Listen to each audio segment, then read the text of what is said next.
আজ রান্না করছি চমৎকার স্বাদের রুই মাছের মাথা দিয়ে কচু ছড়ার ঝোল, সাথে বরবটি দিয়ে পাবদা মাছের মাখো মাখো ঝাল। নমস্কার, আমি স্বপ্না। দেশ এবং দেশের বাইরে যে যেখান থেকে ভিডিওটি দেখছেন, আপনাদের সবাইকে অনেক অনেক শুভেচ্ছা। স্বপ্নাজ ব্লগে সবার আমন্ত্রণ। আগে সবজিগুলো কেটে কুটে ধুয়ে রেডি করে নেই, তারপর রান্না বসাবো। কচুর ছড়াগুলো একটা ছোট চা চামচ দিয়ে এরকম করে ছেঁচে উপরের খোসাটা ছাড়িয়ে নিচ্ছি। একেবারে অল্প সময়ে উঠে যাচ্ছে। প্রতিদিনের মতো আমাদের ঘরোয়া রান্নাবান্না খুঁটিনাটি কাজগুলো এইসব নিয়ে নতুন একটি পর্ব সাজানোর প্রয়াস করছি, একেবারে বাস্তব সব চিত্র নিয়ে। আশা করছি আপনাদের সবার ভালো লাগবে, তাই অনুরোধ রইল পর্বটি প্রথম থেকে শেষ পর্যন্ত দেখুন। অনেক সময় লেগেছে, সবজিগুলো কেটে ধুয়ে পরিষ্কার করে নিয়েছি, এখন রান্না বসিয়ে দিলাম। সরিষার তেল গরম হলে পাবদা মাছগুলো ছেড়ে দিচ্ছি, লাল লাল করে ভেজে নেব। পাবদা মাছে হলুদ, লবণ, সাথে একটু সরিষার তেল মাখিয়ে নিয়েছি। আজও একটু বেশি করে পাবদা মাছ রান্না করব। পার্থর জন্য একটু তরকারি উঠিয়ে রাখবো। প্রতিদিনই একটু একটু করে তরকারি রেখে দিচ্ছি, যেন 2-4 দিন আমরা চলে যাওয়ার পরও খেতে পারে। এই তেলেই রুই মাছের মাথাটা ভেজে নেব। মাথাটাকে কেটে লবণ দিয়ে ভালো করে ধুয়ে নিয়েছি। অল্প করে হলুদ লবণ দিয়ে মাথাটাকে উল্টে পাল্টে ঢেকে ঢেকে খুব সুন্দর মতো লাল লাল করে ভেজে নেব। কচুর ছড়া দিয়ে একটু ঝোল রান্না করব। মনে হচ্ছে আরো একটু তেল লাগবে, আর একটু তেল দেব। অল্প করেই তেল দিয়েছি, ঢেকে ঢেকে খুব সুন্দর মতো ভেজে নেব। এদিকে কচুর ছড়াগুলো একটু সিদ্ধ হতে বসিয়ে দিয়েছি। স্বাদ মতো লবণ আর হাফ চা চামচ হলুদ দিয়ে দেব। কচুর ছড়ার ঝোলটা মায়ের স্টাইলে রান্না করব। আমার মা তখন দেখতাম এইভাবে কচুর ছড়া হলুদ লবণ দিয়ে একটু সিদ্ধ করে নিতেন। এরপরে মাছ দিয়ে হোক বা চিংড়ি মাছ দিয়ে হোক, কাঁকড়া দিয়ে হোক, যেটা দিয়ে হোক রান্না করতেন, এত যে চমৎকার হতো। আমি এখনো কচুর ছড়াটা মায়ের স্টাইলে রান্না করি। এদিকে মাছের মাথাটাকে খুব সুন্দর মতো ভেজে নিয়েছি, একেবারে লাল লাল হয়ে গেছে। এখন উঠিয়ে নেব। অল্প তেলেই ভেজে নিলাম, কিন্তু ওই তেলটাই রয়ে গেল। অল্প তাপে ঢেকে ঢেকে ভাজলে এরকমই, বেশি তেল লাগে না। এই তেলেই আরো একটু তেল দেব। ফোড়নে দেব একটা তেজপাতা, গোটা জিরা আর রাঁধুনি।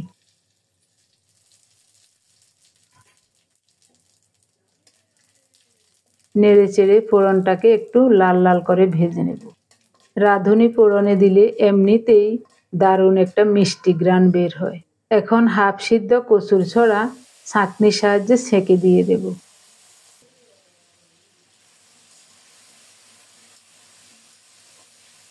এবার সুন্দর মতো নেড়ে চেড়ে ঢেকে ঢেকে মনের মতো করে কষিয়ে নেব। আপনি যদি এই প্রথম আমাদের ভিডিওটি দেখে থাকেন, আপনাকে জানাই আমাদের চ্যানেলে সুস্বাগতম। সম্পূর্ণ পর্বটি দেখার পর যদি একটু ভালো লাগে, তাহলে অনুরোধ করব চ্যানেলটি সাবস্ক্রাইব করে আপনার মূল্যবান মন্তব্যটি লিখে জানাবেন। ফেসবুক থেকে ভিডিওটি দেখে থাকলে পেজটি ফলো, লাইক, শেয়ার করে আপনার মূল্যবান মন্তব্যটি লিখে জানাবেন। যে কোনো গঠনমূলক মন্তব্য করতে পারেন, কোনো সমস্যা নাই, আমি আপনাদের সকল মন্তব্যের উত্তর দেব। অনেকক্ষণ পর্যন্ত কচুর ছড়াগুলো ঢেকে ঢেকে কষিয়ে নিয়েছি। এখন দিচ্ছি 1.5 চা চামচ গুঁড়ো মরিচ। ঝোলে দেওয়ার জন্য 1 চা চামচ জিরা টেলে নিচ্ছি শুকনো খোলায়। গুঁড়ো মরিচ দিয়ে আবারও ঢেকে রান্না করেছিলাম কিছুক্ষণ। তারপরে দেখুন কচুর ছড়াগুলো দেখতে কত ভালো লাগছে। ভেজে রাখা মাছের মাথা দিয়ে দিলাম।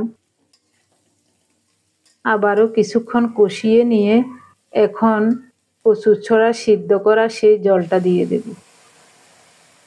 সাথে আরো একটু ফোটানো গরম জল দিয়েছি। এখন ওই পাত্রটাতে ঢেলে নিচ্ছি। ঝোল কম হবে মনে হচ্ছে, তাই আরেকটু জল দিয়ে দিলাম। এবার ঢাকা দিয়ে রান্না হতে দেব। এদিকে আমি পাবদা মাছের তরকারিটা বসাবো।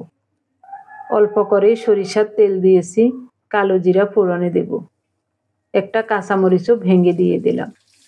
এবার দেব মাখানো মশলাটা, 4-5টা পেঁয়াজ কুচিয়ে সাথে স্বাদ মতো লবণ, হলুদ আর গুঁড়ো মরিচ মাখিয়ে ফোড়নের উপর দিয়ে দিলাম।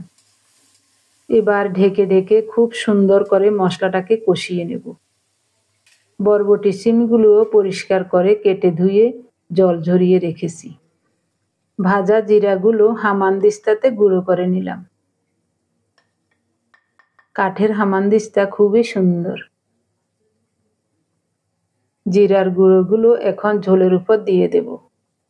একেবারে কম তেল মশলায় দারুণ একটা রান্না, খুবই চমৎকার হয়। চুলার তাপটা একেবারে কমিয়ে ঢেকে ঢেকে রান্না করব। 2 চুলায় রান্না বসিয়েছি, একবার এদিকে নেড়ে দিচ্ছি, আরেকবার এদিকে তাকাচ্ছি। পাবদা মাছ রান্নার জন্য মশলাটা খুব সুন্দর মতো কষানো হয়ে গেছে, পেঁয়াজটাও নরম হয়ে আসছে। এখন কেটে ধুয়ে জল ঝরানো বরবটি দিয়ে দেব। বর্ষার সিজনে বাজারে যেসব সবজি পাওয়া যায় তার মধ্যে বরবটি আর ঝিঙ্গে এই দুইটা পার্থর খুব পছন্দ, তাই আমরা প্রায় সময় এই দুইটা সবজি বেশি রান্না করি। সুন্দর মতো কষানো হলে ফোটানো গরম জল দেব। এবার কচুছড়া তরকারিটা খুব সুন্দর মতো রান্না হয়ে গেছে। ছড়াগুলো দেখা যাচ্ছে একেবারে নরম হয়ে গেছে, একেবারে গলে গেছে, তবে ভাঙবো না। আমি সব রান্না ঢেকে ঢেকে অল্প তাপে রান্না করি, এতে সময়ও কম লাগে, গ্যাসও কম খরচ হয়। নামানোর আগে অল্প কুচানো ধনেপাতা দিলাম। এখন নামাবো, তার আগে পার্থর জন্য একটু বাটিতে নিয়ে নেব। ওটা ঠান্ডা হলে পরে ওর জন্য বক্সে ঢুকিয়ে দিয়ে দেব।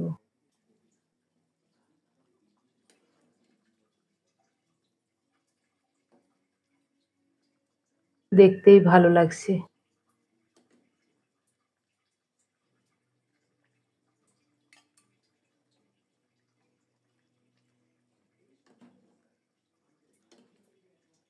ঠান্ডা হলে এত ঝোল থাকবে না, আরো কমে যাবে।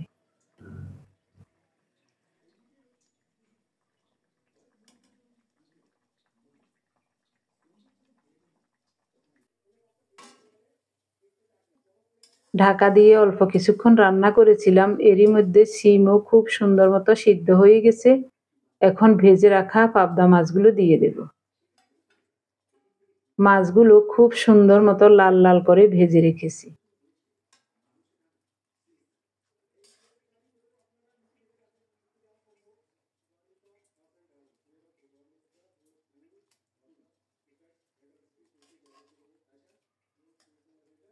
খুব সুন্দর মতো নেড়ে চেড়ে ঢাকা দিয়ে চুলার তাপটা একেবারেই কমিয়ে দেব।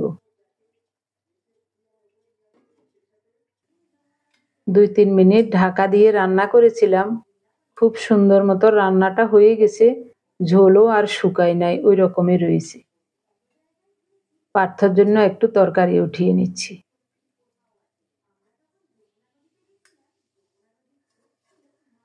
এখান থেকে ওর জন্য একদিনের তরকারি একটা বক্সে রেখে দেব, ডিপ ফ্রিজে রেখে দেব, ভালোই থাকবে, সমস্যা হবে না।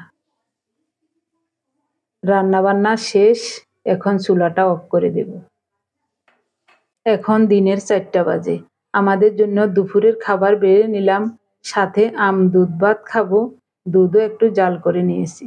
অনেক দুঃখিত আমাদের খাওয়া দাওয়ার ভিডিওটা হয়নি। আমি তো ভাবছি খুব সুন্দর মতো ভিডিও হচ্ছে, খাওয়া দাওয়া শেষে যখন মোবাইল হাতে নিলাম দেখি মোবাইল বন্ধ হয়ে আছে।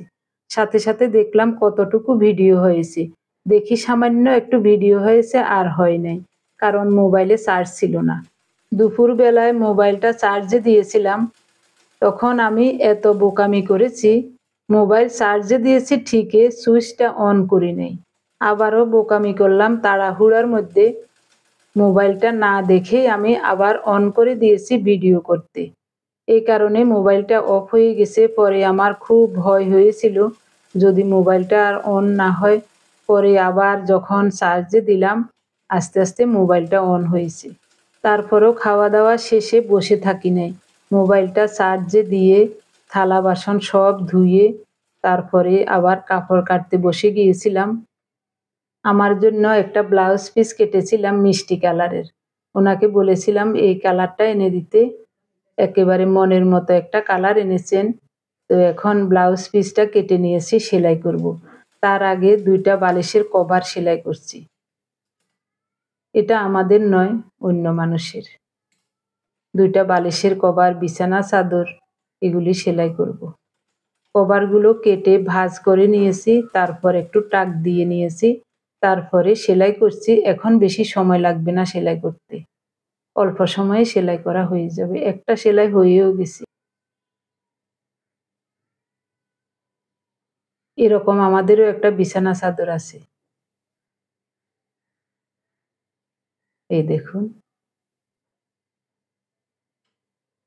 প্রথমে কাপড়টা কেটে নিচে রেখে বালিশের কভারটা ভাঁজ করে টাক দিয়ে নিয়েছি। টাক দিয়ে নেওয়াতে অল্প সময়ে সেলাই হয়ে যাচ্ছে। শুধু চারিদিকে একটা একটা করে টান দিয়ে নিচ্ছি। আর বিছানা চাদরের 2 সাইড সেলাই করব।